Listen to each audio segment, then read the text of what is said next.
Hello, this is Renee, and Tom and I are on the Ultimate World Cruise, and we just docked in Rome. Well, not in Rome, but close. We are getting ready to step back in time and embark on an epic journey to ancient Rome, where the mighty Colosseum awaits. We took an hour-and-a-half private bus ride. The rest of our group went into Rome about 4 hours earlier. We just crossed the Tiber River. It is one of the longest rivers in Italy, stretching approximately 405 kilometers or 252 miles. As we enter Rome, we'll pass countless statues and architectural stunning buildings, and honestly, I'm not even going to attempt to pronounce their names.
We were dropped off at the hotel and met by some Roman guards.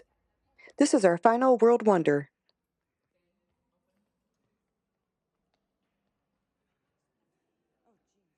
These steps were pure marble.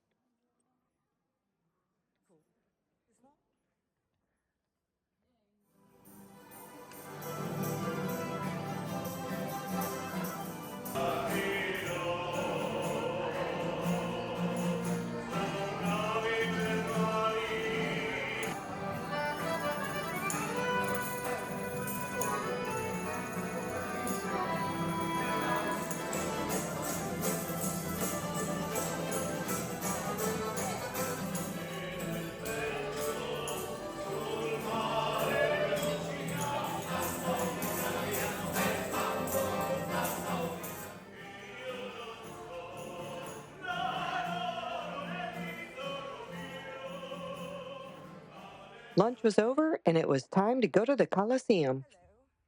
As we approached the Colosseum, our jaws just dropped in awe. The sheer size and architecture of this is just amazing. The Colosseum is Rome's most famous landmark. Construction began AD 72 and was completed AD 80. It's just amazing that they completed it in 8 years.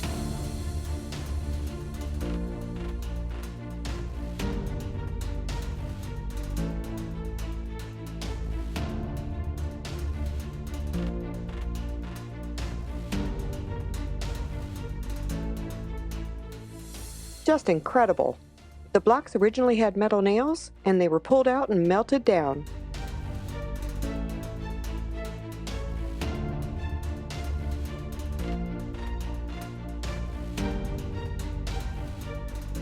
Before we go into the Colosseum, we're going to visit the Roman Forum.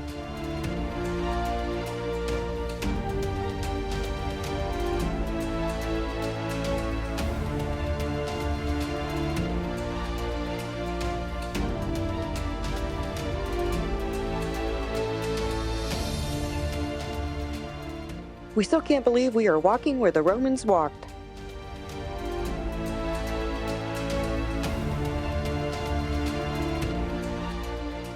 The Roman Forum was the center of political, commercial, and judicial life in ancient Rome. It was the nucleus of Roman public life, serving as a marketplace, a gathering space, and the heart of the city's political and social activities. The sights were just unbelievable.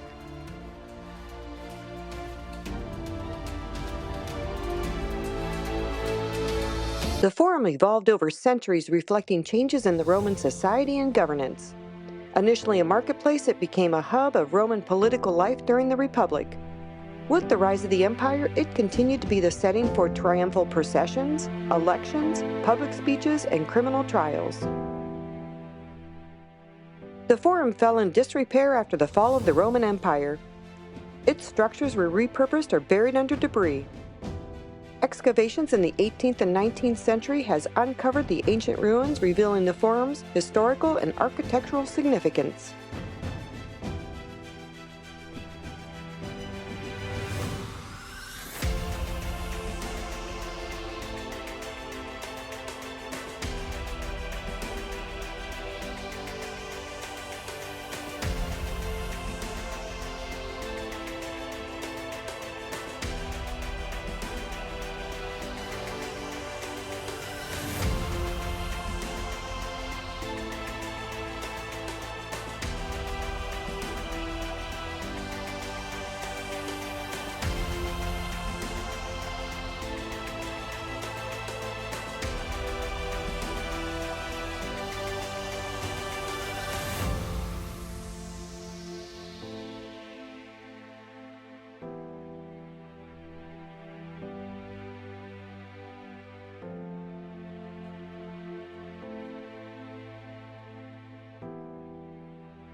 From here we exit almost straight into the Colosseum. This was all originally low-lying grassy wetland that they built on. Tom and I have been to Rome before, but we've never been inside the Colosseum. I'll leave a link in the description below for that video, or click here. After going through 2 metal detectors, we're finally able to get in. Our guide told us that you can only buy tickets to get inside a month in advance. Colosseum is one of the most visited landmarks in the world, attracting over 7 million visitors a year. The Colosseum could hold up to 80,000 spectators who came to watch gladiator contests, animal hunts, and public spectacles. We climbed up the stairs to get a bird's eye view of the arena.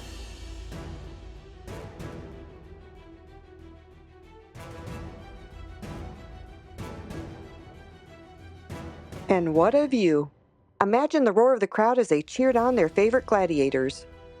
Notice how the Colosseum looks like an egg. It's more of an elliptical shape. This shape helps distribute weight and forces more evenly throughout the structure.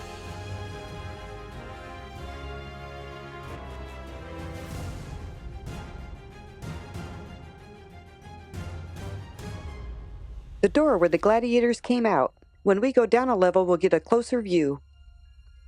To shield the spectators from the sun, they built a massive retractable awning. To this day, they still don't know how they did it.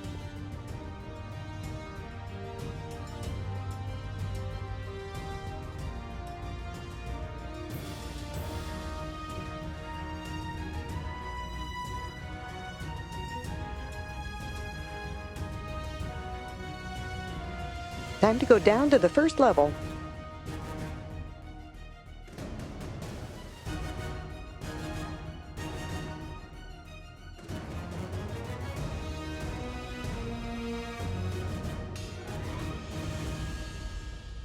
Exactly, there's a narrow, never-ending staircase where the gladiators came up from. Can you imagine the heavy armor, the noise of the metal coming up? Beneath the arena floor was a network of tunnels and cages that housed the animals and gladiators before they took to the stage. This complex system highlights engineering prowess of ancient Rome. The Colosseum was also used for staged naval battles in its early years. The Romans constructed the Colosseum with a sophisticated system that allowed the arena to be flooded. This involved aqueducts and intricate plumbing to bring water into the arena and drain it afterwards. The inaugural games were held by Emperor Titus in 80 AD. After a 10-hour incredible day in Rome, we get back on the bus and we're given wet towels.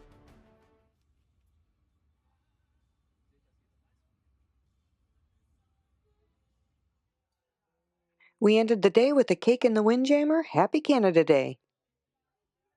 Here is our itinerary for the next 7 ports.